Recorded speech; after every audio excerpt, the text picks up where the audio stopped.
Ny mahatonga an'ilay hoe ela be voavoaray dia satria marobe amanetsiny ny antso miditra ao anatin'ny andro anankiray. Amina rivony ny olona miaraka miantso dia tsy maintsy ampiandrasina ny antso sasany, fa rehefa malalaka ireo mpamaly dia tafiditra ho azy ny antsonao ary misy olona mamaly anao avy hatrany. Ny mahatonga an'ilay hoe tapaka indray dia mbola vokatra izay hoe maro loatra ny antso miditra dia tsy maharaka ny fampidirana anazy, dia tapaka ho azy zany ilay antso amin'izay fotoana izay.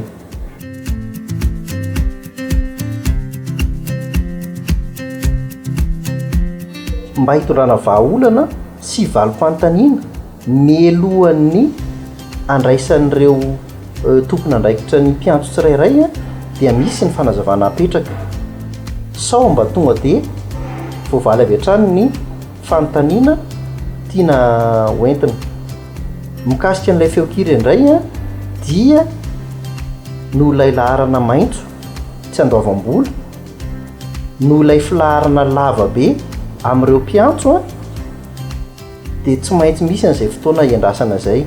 Raha vao tapitra ny feokira dia misy tompona andraikitra mamaly avy hatrany.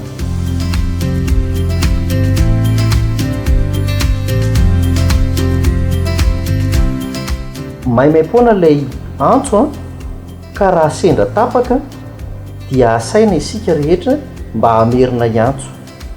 Raha ohatra kosa ny sendra n'ilay hoe maharitraritra ny fiandrasana dia iangaviana isika mba tsy hanapaka n'ilay antso, satria ilay fahenoana feokira fiandrasana maharitraritra dia manam-pirofo fa efa anisan'ireo olona milahatra ary horaisin'ny tompona andraikitra avy hatrany ianao rehefa tapitra ilay feokira.